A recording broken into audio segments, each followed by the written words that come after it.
Me llamo Íñigo Montoya. Tú mataste a mi padre. Prepárate a morir.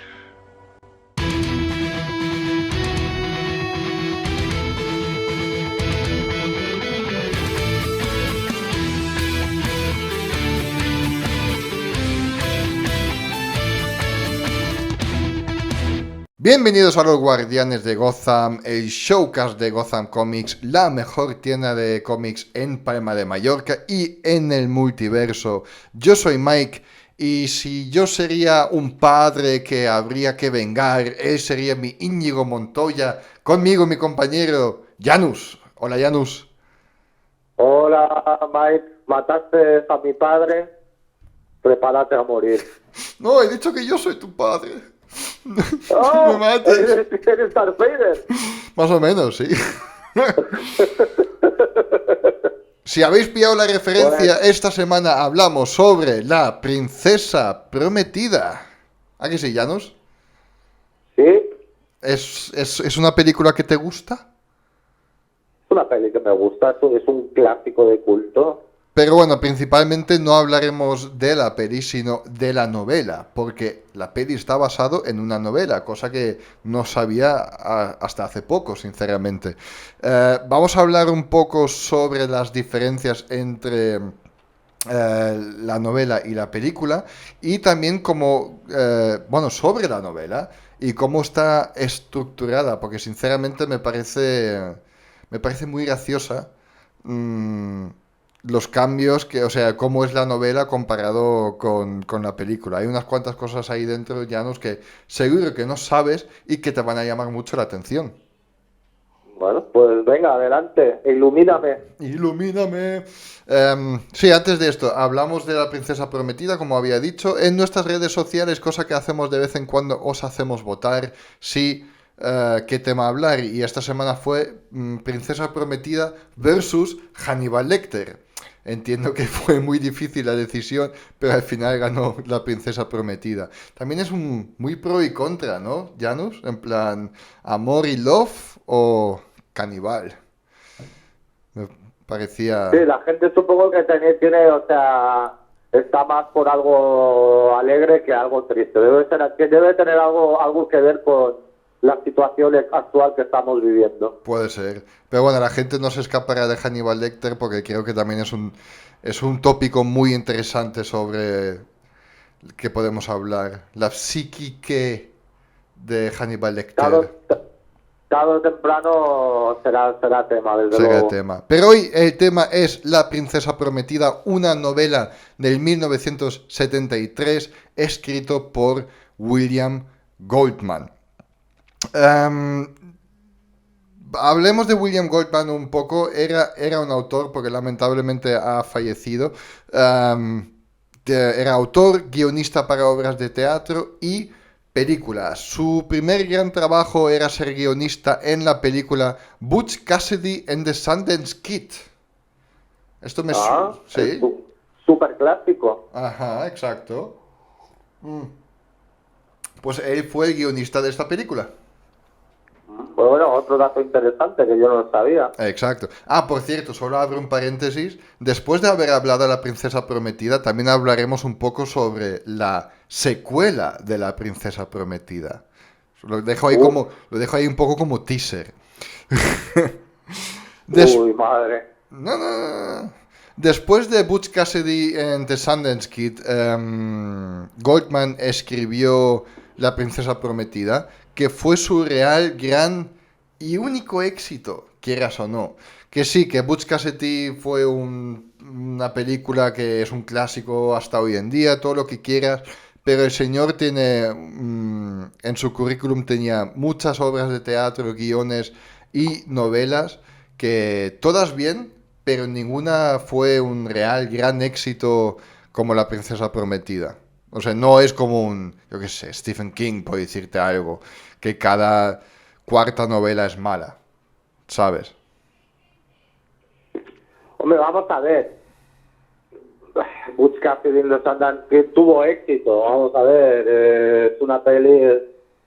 Es Newman y Redford, ¿no? O sea, tuvo éxito, pero claro, no llega al estatus de culto como La princesa prometida.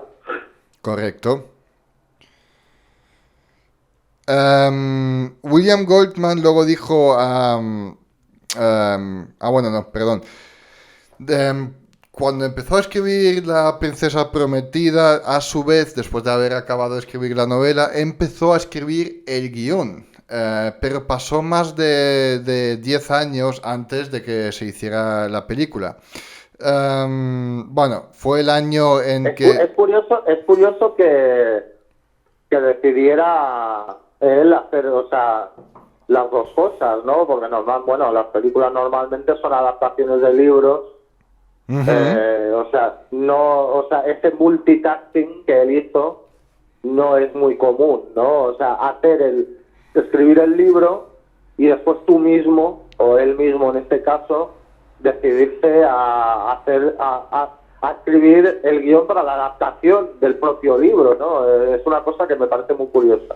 Correcto, sí, las tres cosas, escribir una novela, escribir un guión de película y un guión de obra de teatro, no es lo mismo. La gente cree que simplemente es escribir una historia. Escribir estos tres tipos de guión, bueno, estos dos tipos de guiones y una novela son cosas completamente diferentes. Tienes que saber cómo escribirlas, tienes que, a su vez, en el tema de guión de película, venderlo también para que un productor diga, vale, te compro la idea y lo hacemos. Y a su vez... Es tan importante y tan diferente que, por ejemplo, en los Oscars se da un premio específicamente a eso. Correctísimo. Yo no me hacía la idea de cómo es un guión de teatro hasta que leí... Shakespeare. ¿What? Shakespeare, no, nunca he leído Shakespeare. No, yo qué sé, había la obra de teatro de Harry Potter, que es como la secuela de Harry Potter, la 8 pero con los niños, y solo es como obra de teatro escrito por la Rowling. Y este Pero guión... ¿quién piensa en los niños? ¿Qué piensan los niños? Exacto. Bueno, este guión de teatro se publicó como libro, pero no se han esforzado, o sea, la misma Rowling que sigue viviendo de Harry Potter, no se esforzó, por así decirlo, de convertirlo en libro y básicamente vendió un guión de teatro como novela. Y leyéndolo te haces la idea de, ajá, esto es un guión de teatro. Por mirar en internet y por mi vena y por ser un friki, sé cómo son guiones de películas. Yo me he leído guiones, la de Nicolas Cage de Superman, me he zampado el guión. Así que sé que esta es una novela y estos dos tipos de guiones son cosas completamente diferentes y poder hacerlo, manejarlo, es un gran trabajo, en mi opinión. Yo lo respeto mucho esto. Estoy bebiendo café. Absolutamente de acuerdo, es un trabajo que hay que saber hacerlo muy bien, sí. Sí, sí. Bueno, mientras que hizo todo esto era porque Goldman estaba en el hospital en el 70 y pico, tenía una neumonía bastante grave, pero empezó a escribir guiones y novelas a saco en el tiempo que estaba ahí. En una entrevista con Entertainment Weekly, William Goldman dijo que tenía dos hijas pequeñas que tenían 7 y 4 años. Mientras que le visitaron en el hospital, dice, os voy a escribir una historia, ¿de qué queréis que se trate? Y una dijo, de una princesa. Y la otra dijo, de una novia. Y dice, pues ese será el título. Porque en inglés es The Princess Bride, la novia princesa. ¿Sabes? Pim pam, ahí el chiste. En un momento u otro, Robert Redford, Norman Jewison, John Boorman y François Truffaut trataron de hacer que el libro se convirtiera en una película, pero debido a una serie de incidentes, lo que sea, o sea, se han cerrado las productoras interesadas, por ejemplo, cerraron. Directores que le iban a hacer abandonaron o fallecieron, cosas así, o sea, por incidentes, por cosas de la vida, nunca se llegó a hacer. Incluso hubo una época que cuando se habló de hacer la película, que cuando ya estaba casi a punto de hacérsela, Fezzik, productores han dicho que el personaje de Fezzik, que luego fue interpretado por Andre el Gigante, debería ser interpretado por Arnold Schwarzenegger. O sea, en un mundo paralelo tenemos a Arnold Schwarzenegger interpretando a Fezzik el Gigante. Mira que me gusta Schwarze, pero es que Andrés Gigante es muy mítico. Y más en este papel, que es realmente su papel. Sí, sí.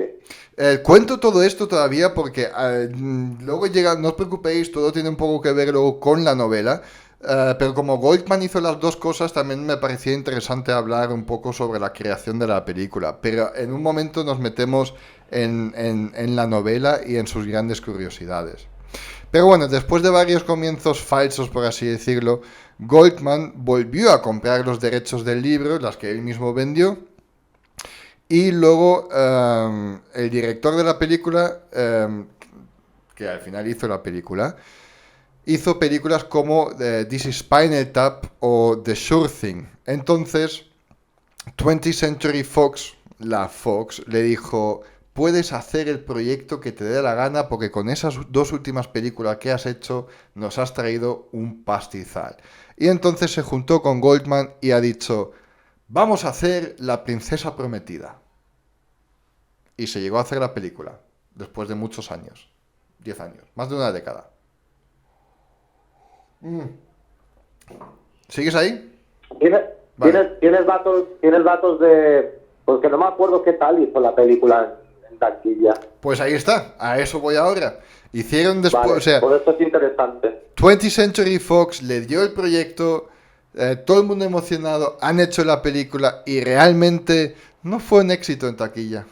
No, Claro, no mucho. eso me lo imaginaba, que realmente fue, o sea, se volvió, el estatus de culto fue posterior, ¿no? Pero bueno, es que realmente, generalmente una película de culto suele implicar que no tiene mucho éxito en la taquilla cuando está en el cine.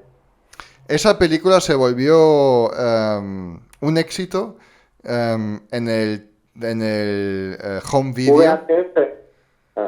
O sea, la gente comprando VHS y alquilándolo en el videoclub, obviamente, que videoclubs han dicho: me piden un montón la peli, tengo que traer más y más y más.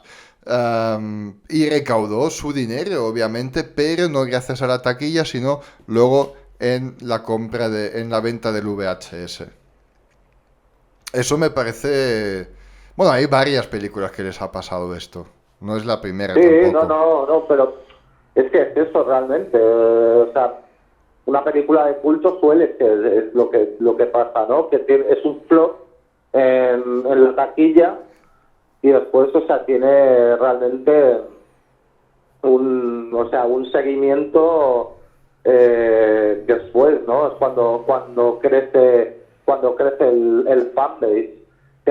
O sea, ese fenómeno, o sea, no sé, habría que hacer un estudio, si no lo han hecho ya, es muy probable, o sea, cómo funciona, cómo puede llegar a pasar eso, ¿no? Que una película pase absolutamente desapercibida en los cines y después, bueno, debe ser el boca a boca, ¿no? Obviamente, pero ¿por qué no funciona el boca a boca antes, ¿no? O sea, de la poca gente que fue a ver La Princesa Prometida, en plan, he ido a ver esta película y me encanta, y después más gente va a verla al cine. Pues en este caso, pues en estos casos es como, pues debe haber un subidón, una fiebre de 4 personas que lo alquilan en VHS por cualquier motivo y después, bueno, todo se acumula desde entonces, ¿no? Pero es curioso cómo este fenómeno ocurre, desde luego.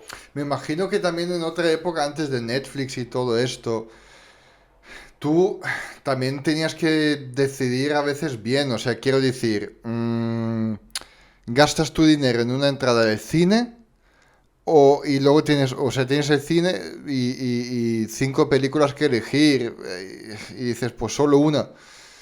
Y no vas y te la has perdido, pero luego lo que tú dices, la ves en VHS en el videoclub y dices: hostia, estaba a punto de verla en el cine, pero al final no, pero mira, me la llevo desde el videoclub a casa y ahí empieza el boca a boca.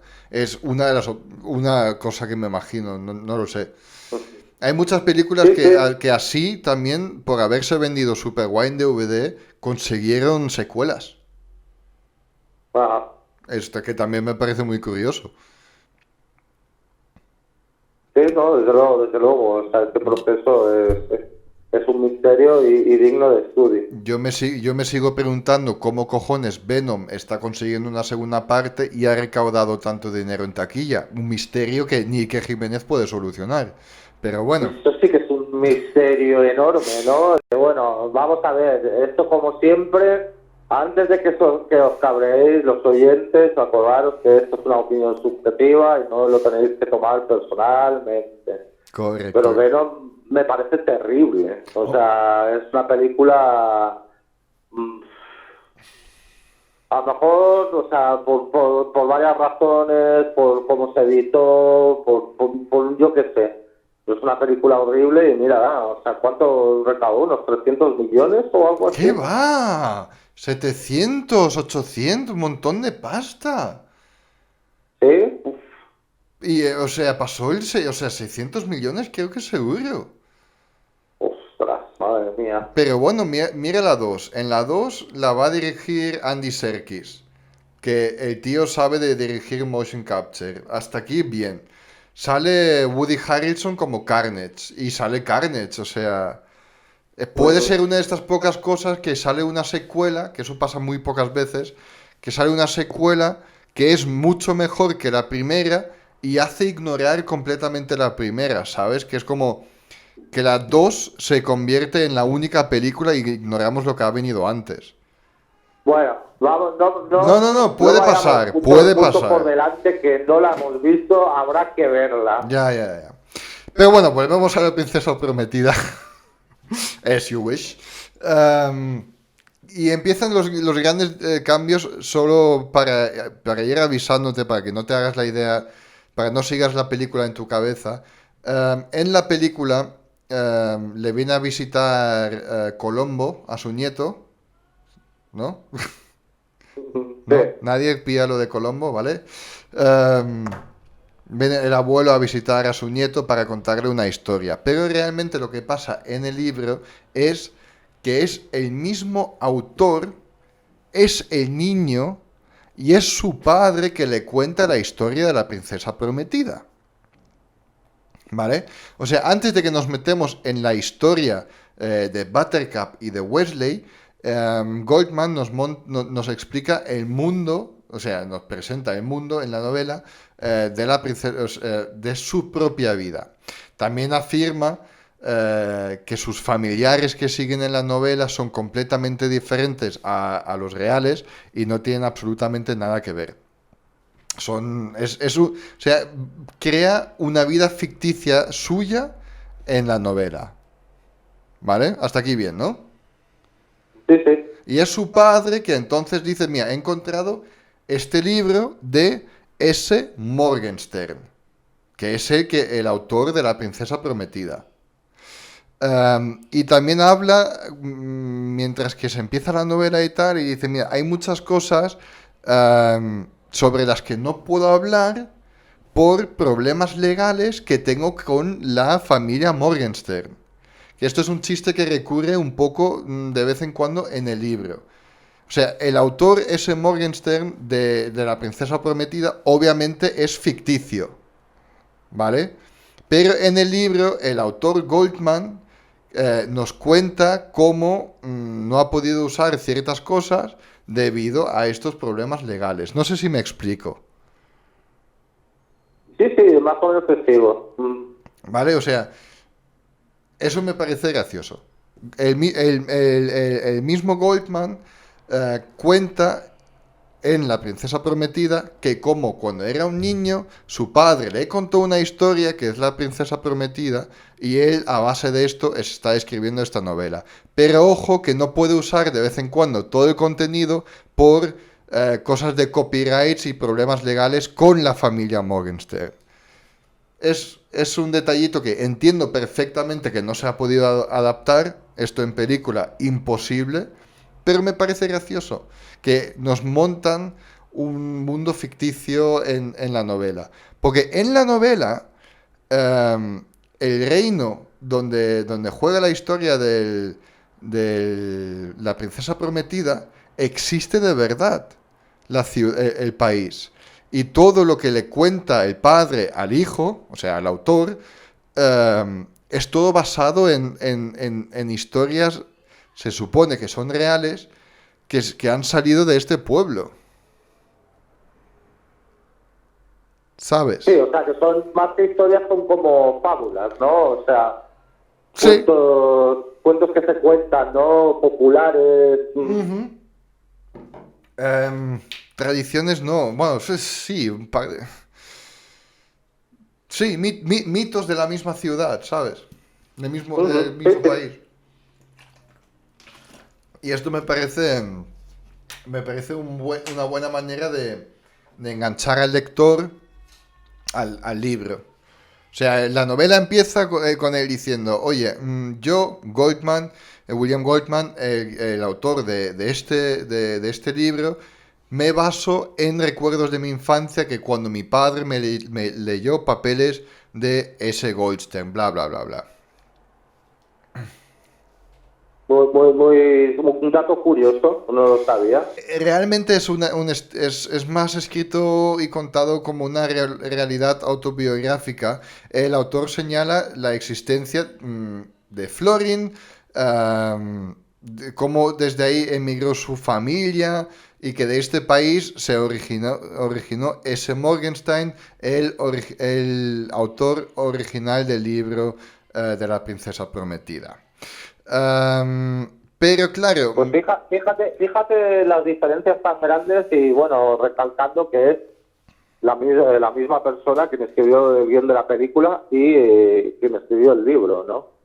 O sea, tenía que tener las ideas clarísimas. ya. Pero es que también es eso. No sé si yo lo había mencionado. Bueno, sí que lo mencionaba Saco. Tenía una inspiración. En la novela esta la escribió para sus hijas.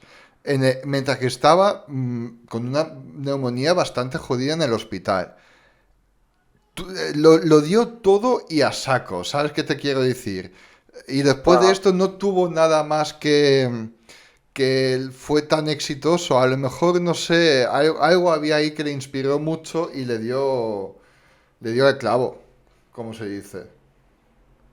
dio en el clavo, sí. Dio el clavo, sí. Em, También es la cosa que su padre le leyó la historia del S. Morgenstern y lo menciona también en la novela, adaptó esta versión redactada de una forma más compatible al gusto popular de los norteamericanos. O sea, se supone que había una historia, un tochaco, con mucho relleno también, que él mismo dice en esta novela de que quité mucha mierda de ahí encima para hacerlo más gusto a los norteamericanos, ¿no? A los que les gustan un poco más, un poco más de acción, las cosas más rápidas, con peleas más de espada y todo eso. Ujú. O sea, entonces que tenía una idea completamente diferente, ¿cómo es eso entonces? No, lo que es que en la novela dice, mi padre me leyó el libro de la princesa prometida. Es un tochaco. Tiene un montón de rellena. Lo que hice yo era recortarlo y daros las partes buenas. Ah, vale, o sea, eso o sea, lo cuenta dentro del libro, eso mismo. Claro, todo eso es el ficticio autor que cuenta una autobiografía suya, falsa, de cómo su padre le leyó La princesa prometida. Y con el pretexto encima de como que es para que sea más digerible para los lectores americanos. Me parece Exacto. fascinante. Por eso digo, para los norteamericanos, como él dice encima, ¿no? En plan, un poco más de acción, un poco más de amor y todo esto. Porque Sí, sí. se supone que hay un montón de rollo de política entre reinos y todo esto que se ha cortado, que él mismo no ha incluido dentro del libro. Pero obviamente no existe, ¿sabes? O sea, es todo historia, es todo novela. No sé si... ¿Tú crees que eso es como una crítica meta a la sociedad americana? No lo sé. No lo sé. Yo lo veo, yo lo Porque, veo ¿no? así. ¿Qué necesidad habría de mencionar eso? Realmente, ¿no? Exacto. O sea, habría necesidad de mencionar esto, o sea, como datos, lo que estamos diciendo es curioso, pero ¿hasta qué punto es necesario aporta a la historia ese detallito de que sea redactado y recortado para que sea más digerible? A lo mejor es una pequeña crítica, ¿no?, a la sociedad americana, de que no se puede, tiene que ser más facilón para sus gustos, para que puedan disfrutarlo, ¿no? No sé, yo lo veo a lo mejor como una pequeña crítica ahí escondida. Pero es que a lo mejor viene de alguna experiencia suya del pasado, que él ha escrito a lo mejor guiones o libros, o principalmente con Hollywood, con guiones de películas, no me sorprende que le hayan dicho, aquí falta acción, chaval, esto es Hollywood, aquí no queremos historias, queremos shooting y caballos y el oeste. Pues sí. ¿Sabes qué te quiero decir? ¿No? Y bueno, es una cosa que perdura hoy en día, ¿no? Vamos Claro. a ver, o sea, ¿Cuántas veces lo hemos dicho? ¿Cuántas películas de Hollywood, o sea, porque yo a lo mejor conozco más europeas, pero ¿cuántas películas europeas se han adaptado a Hollywood? Realmente, o sea, ¿qué necesidad hay? ¿Sabes? ¿Por qué los americanos no pueden ver, yo qué sé, ¿cómo se llama? Bueno, Vanilla Sky. ¿Por qué tienen que hacer Vanilla Sky? ¿No pueden ver Abre tus ojos? ¿O por qué tienen que hacer una versión de Nikita, los americanos? ¿No pueden ver la película francesa? ¿Sabes? Es que tiene que ser como todo muy adaptado a lo que ellos están acostumbrados. Y a lo mejor porque la sensibilidad de otras partes del mundo es diferente, pues simplemente, o sea, es como que no son flexibles a la hora de entender, ¿no?, cómo piensan y cómo fabrican cine, música, etcétera, otros países. Entonces, a lo mejor, claro, el ritmo es diferente, y en ese sentido, pues el autor, a lo mejor no obviamente no como el sentido de las películas, pero está diciendo yo, este libro pues tenía cosas como que son más profundas, pero bueno, no es aburrido y voy a contar lo divertido, ¿no? Entonces, pues eso, como una pequeña crítica, por decirlo de alguna manera. Pero haciendo esto, también ha hecho algo bastante original. O sea, ya solo la base de toda la novela, en mi opinión, le da 1000 vueltas a la película, con todo esto de que él mismo está contando su infancia, de cómo le han leído el libro, de que luego cogió este libro, lo hizo en pedazos y vendió lo más entretenido al lector. O sea, mientras que lo estás leyendo, en plan, esto lo he hecho para ti. Esto está guay. O sea, es muy original, me refiero. ¿Sabes? Sí, Nada sí, contra la película. luego, La película, porque no hay súper gran diferencia entre luego las aventuras de Buttercup y Wesley. No hay tanto cambio en esta historia. Lo que realmente, el gran cambio entre película y libro es lo de fuera. Es que en el libro es una versión falsa autobiografía de William Goldman, mientras que en la película es el chico enfermo, Fred Savage, que viene a Colombo y le lee la novela. Cosas así. Pero entiendo una vez más, que es una forma original de plantearse el principio de una novela. Entiendo también una vez más que es difícil adaptar esto, sinceramente. Lo podrías hacer, pero no sé si quedaría igual de bien. No sé cómo decirlo. O sea, como han hecho la película está fenomenal y ahí se queda. E incluso se atrevió a hacer la película un par de cambios más.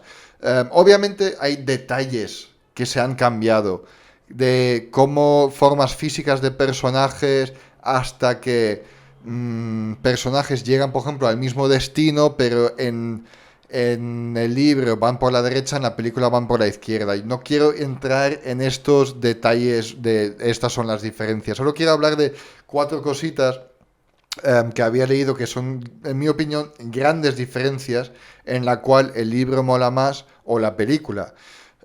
Por ejemplo, Buttercup en el libro no es la más brillante.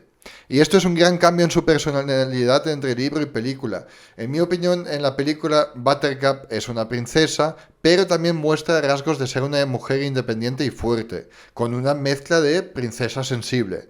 Pero en el libro hay que explicarle de vez en cuando las cosas 4 o 5 veces y literalmente deletreárselas, porque no es la más lista.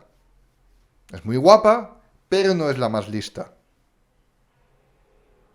Es curioso, pues es un cambio bastante radical, ¿no? Sí, no cambia mucho la conversación y tal, pero simplemente hay momentos que es en plan, venga, Buttercup, espabila.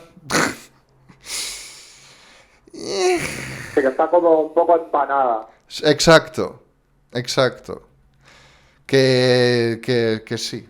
Es princesa y no es la más... Wow. Como gente de pueblo, por así decirlo, que han tenido que espabilar más durante su vida. ¿Sabes? O otra interpretación, no lo sé, que es como... o sea, está un poco atontada por lo consentida que está, ¿no? Como princesa. Que no, o sea, como es una persona que no ha tenido básicamente que hacer nada en su vida por ella misma, porque lo tiene todo hecho, pues no es muy espabilada, por decirlo de alguna manera. Exacto. A ver, no es que debido a esto hay muchos cambios de la historia. Es solo de cómo se presenta el personaje en sí. Y hay un par de escenas de donde hay que explicar. O sea, yo qué sé, por ejemplo, cuando Buttercup en el libro se da cuenta que cuando dice Wesley, as you wish, quiere decir te quiero. Le dice, ¿cómo? ¿A qué te refieres te quiero? Y hay como un momento de, hostias, la tía es tonta, le tengo que escribir. Y le escribe I love you. Lo he usado aposta, as you wish, quiere decir I love you. Y se lo tiene que escribir y deletrear, ¿sabes? No sé. Es un cambio. O sea, prefiero esto que mi Buttercup de la película, sinceramente. Pero bueno, no sé. A lo mejor así se interpretó la princesa en aquel entonces. I don't know. Pero bueno. A saber, y a saber por qué quiso cambiar la versión. Es que si es el mismo, si es el mismo guionista, película, exacto. ¿no? O sea, exacto. Es un poquito lo más tocante. O sea, ¿por qué? ¿Qué pasa? Que él cree que la sensibilidad de los lectores es diferente a la sensibilidad de la gente que va a ver las películas, y por eso creyó que fuera necesario este cambio en los caracteres de los personajes, porque eso tiene sentido estos cambios más si es otra persona que adapta el guión de tu libro. Correcto. Pero que lo hagas tú mismo, o sea, ¿cuál es el razonamiento que hay detrás ahí realmente para decidir hacer esos cambios? Una vez más. Eso para mí es bastante misterioso y no tiene no tiene demasiado sentido.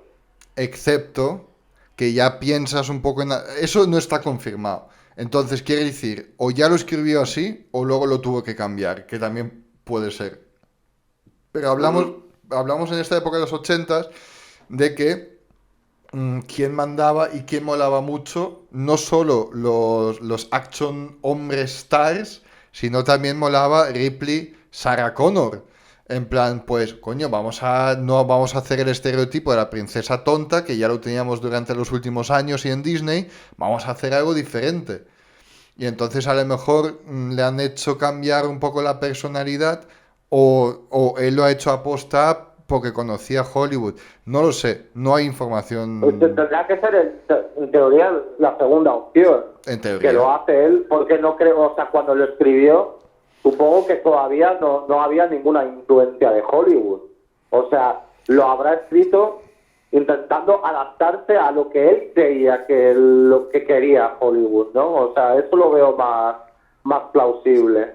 ¿No? Interesante. No sé qué decirte porque no tengo mucha información referente a esto, la verdad. La verdad. Y lamentablemente el señor Goldman ya falleció. Para preguntarle. No le podemos preguntar. No. Pero bueno, después de la desaparición de Wesley, en la película tenemos un salto de 5 años. Buttercup se jura a sí misma que nunca más vuelve a amar a alguien. Pero luego después del salto, pues nos damos cuenta que la han prometido. Sin que ella quiso. En el libro, en estos 5 años, se nos abre una subtrama, salen en la película y que nos explica cómo Buttercup se convierte en la futura esposa del próximo príncipe rey.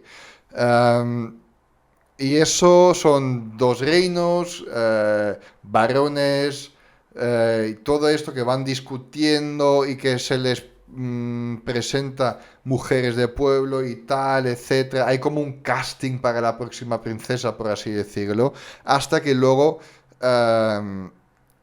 realmente se ha dicho, no, me estás presentando demasiado mujeres con cabeza, quiero que lo que a mí realmente me importa es que mi hijo, el príncipe Humperdinck, tenga a alguien guapo a su lado. Entonces realmente también se eligió a Buttercup por su apariencia física, porque es muy muy guapa. Y luego también nos cuentan su entreno de princesa, o sea, de cómo tiene que actuar una princesa y todas esas cosas. Y eso nos protocolo. El protocolo, exacto.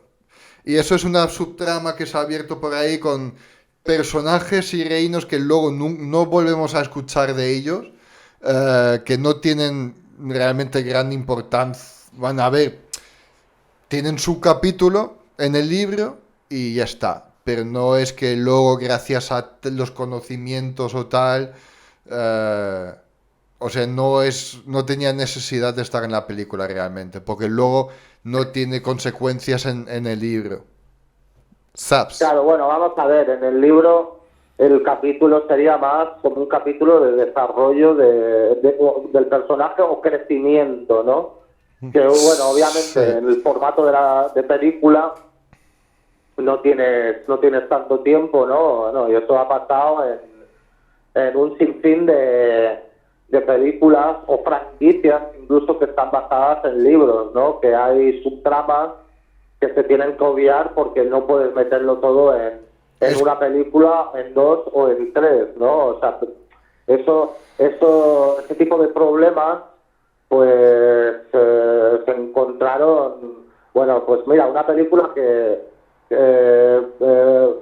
basada en un libro o adaptada de un libro que hemos estado hablando últimamente, Es que tenemos Dune. muchas ganas de que salga la nueva adaptación, pues es Dune, ¿no? Exacto. Y claro, Dune, por ejemplo, o sea, es tan extenso el libro que claro, a la hora de adaptar en el cine tuvieron muchísimos problemas en el guión para adaptarlo, para intentar meter lo máximo posible y decidirse qué cortar, ¿no? Y entonces, claro, un capítulo como este de La Princesa Prometida, pues a lo mejor en formato de película, pues es el menos importante y el que tienes que cortar, ¿no? Que es un poquito el crecimiento del personaje.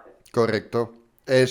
Y encima que lo que te he dicho, que luego los personajes que salen y tal que nos presentan no vuelven a salir y tener ninguna importancia. Entonces sería a lo mejor, podías haber hecho una escena de flashback, bueno, de flashback no, pero un montaje ochentero de cómo entrena, pero eso tampoco era, bueno, cómo estudia el protocolo, pero eso es algo más que no pegaba con la película tampoco, entonces ¿para Claro. qué meterlo? Referente Dune... Hubiera roto Otra cosa es que hubiera roto el ritmo de la película. Totalmente lo hubiera roto, totalmente. Referente Dune, abriendo un paréntesis, vi la peli hace poco por primera vez, tengo mucho tiempo de hablar de ello, pero se supone que la primera parte sale este año todavía y que podemos dedicarle un capítulo. Yo creo que si hablamos de Dune, ahí sí que podríamos hacer un capi de 3 horas fácil, si nos dedicamos a ello. Hombre, Dune tiene mucha chicha. Le tengo ganas. Yo, y aparte, esto algún día yo te presto el libro, porque el libro no lo has leído y estoy seguro que te iba a encantar. Es que creo que sí. Y es que la película, lo que te había dicho, paréntesis un momento para Dune, lo que te había dicho, se nota que ahí falta muchísimo. No a malas, está bien la peli, pero es... Es que Dune realmente, vamos a ver qué tal la nueva adaptación. De Pero Villeneuve. Dune, realmente yo creo que tendrían que hacer un proyecto tipo El Señor de los Anillos. Una trilogía. Si hacen 2 películas, como están diciendo, de casi 3 horas, todavía puede funcionar, por lo que entiendo. Todavía, pero funcionaría mejor en una trilogía, Claro, francamente. claro. No sé, a los oyentes que nos escuchan, si nos oís, si os gusta Dune, pues no sé, dejad un comentario sobre lo que opináis, pero Dune, o sea, si yo te dejo el libro y lo lees, entenderás porque, pues, igual que El Señor de los Anillos, bueno, El Señor de los Anillos es que está como separado también, pero Dune hay suficiente chicha para hacer 3 películas, tranquilamente. Me imagino. Y más luego que hay libros secuela, obviamente. Y pues sí, y precuela. Y precuela. Ya te digo, Dune, podríamos hacerle un capítulo de 3 horas cuando llegue la parte de Villeneuve, el remake, bueno, la nueva versión. Volviendo a La Princesa Prometida, también hay un cambio que entiendo que se haya cortado, pero por el cariño de los personajes es una lástima. Porque mientras que el hombre de negro sube la montaña en cuerda, ¿sabes? Cuando Buttercup fue secuestrada y él sube la montaña en cuerda, para seguir a Buttercup, Fezzik y Vicini, la novela toma un parón en este momento y nos cuenta un poco la historia origen de Íñigo y Fezzik. Principalmente como Fezzik está en la cola del barrio buscando trabajo y cómo conoce a Íñigo y cómo Íñigo aprende a ser ¿cómo se dice? Un swordsman, el de la espada. ¿Cómo se dice, coño, en castellano? Un swordsman. Bueno, Un espadachín. Exacto. Y cómo se ha convertido en esto, o sea, cómo dedicó su vida a ello y su entreno. Nos cuenta un poco el origen de estos personajes. Que, una vez más, muy interesante.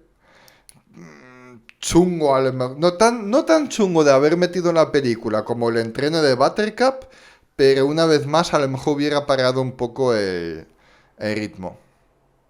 Sí. Pero bueno. Volvemos... Bueno, para eso están los libros. Sí, obviamente, totalmente. Y el libro, sí, porque me faltan todavía 2 cosas grandes que contar, pero si ya tenéis las ganas, cuando podemos salir de casa, Janus, ¿dónde se puede obtener La Princesa Prometida? Pues en Gotham Comics, por supuesto. Exacto, ahí mismo. Así que me queda todavía el momento en la película. Buttercup tira al hombre de negro de una colina mientras que él grita "As you wish", y ahí es donde Buttercup se da cuenta de quién es su amor, es Wesley. Y ella va y se tira detrás de él. Y entonces están ahí tirados en el césped, besitos, estamos de vuelta, que es ahí donde corta un momento la película a Fred Savage y su abuelo y dicen, qué asco, los besos, no me cuentes de esto, no sé qué.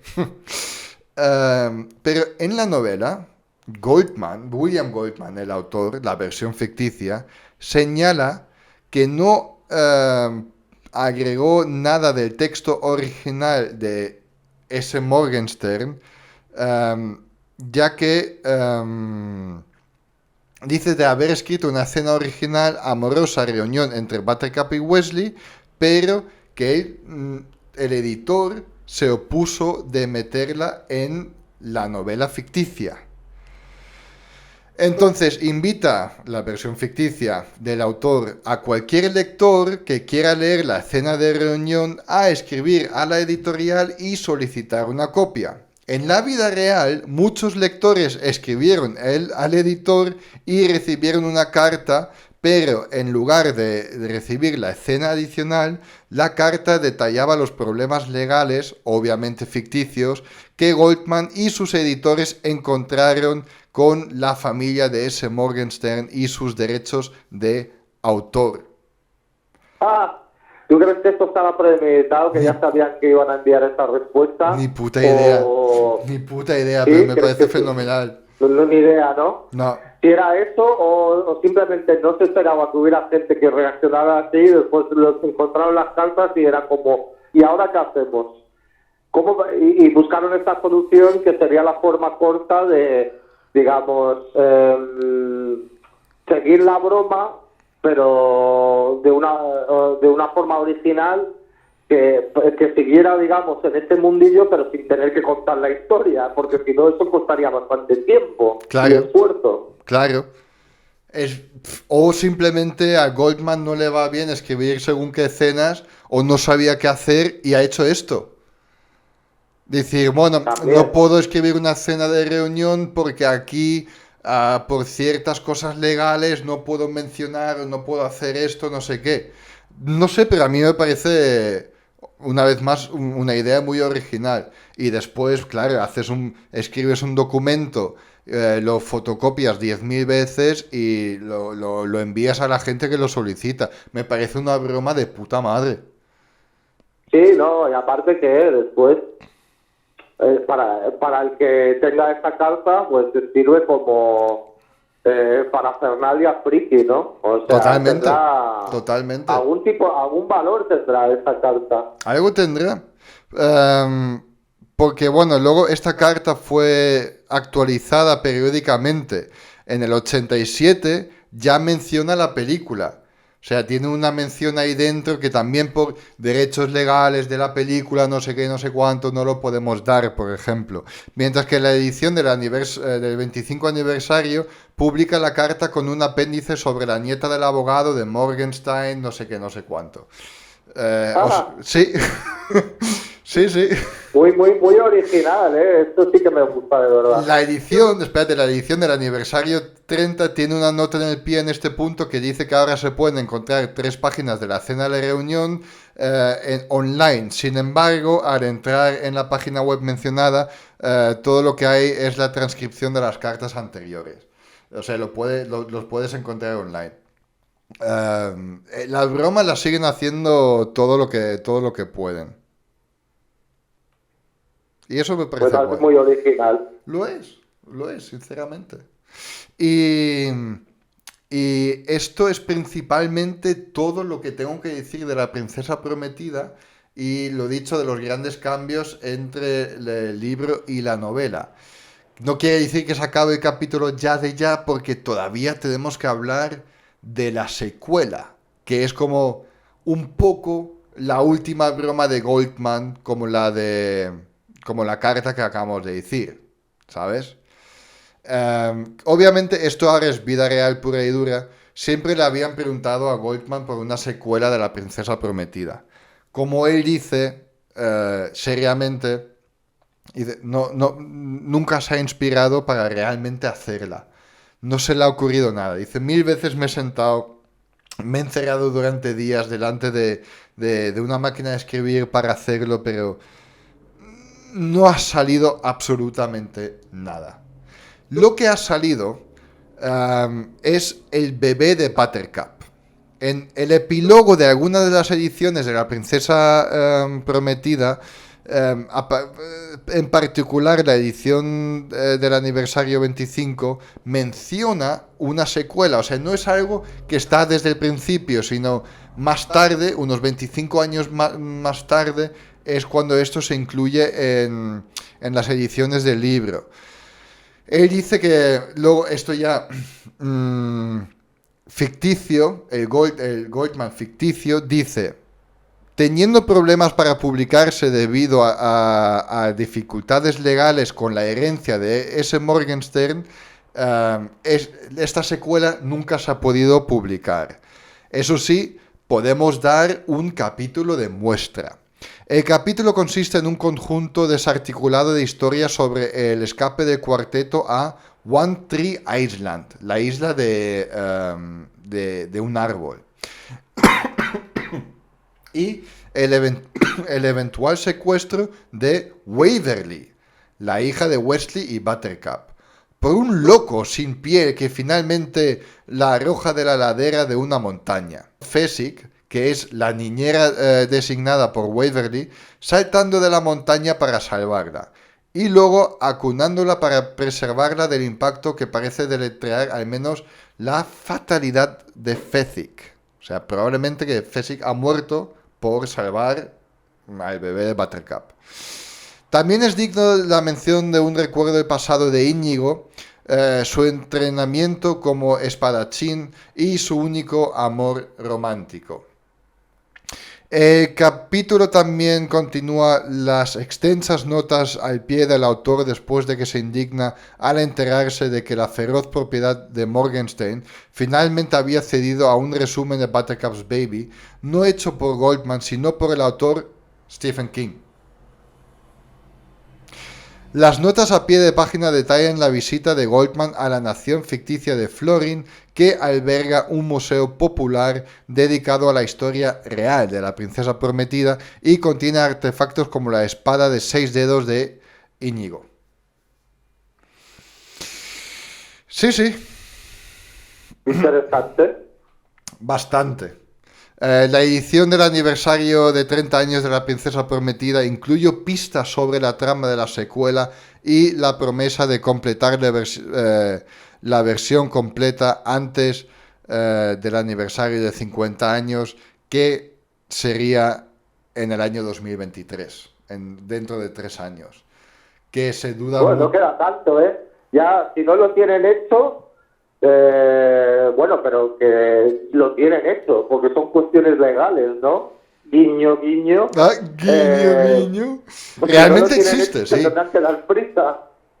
Pero bueno, una vez más, en una entrevista en el 2007, Goldman admitió, esto de la vida real, que estaba teniendo dificultades para encontrar ideas para la historia. O sea, estos pies de nota que le han salido, de esto ha hecho la coña y ha vuelto al tema de los problemas legales, que está todo guay y todo bien, pero realmente lo que es una idea, una trama para la secuela nunca le ha salido. Le ha salido la idea de cómo al principio del libro Fezzik muere por proteger al bebé y que hay alguien malo y no sé qué y no sé cuánto, pero realmente nunca ha encontrado una verdadera inspiración.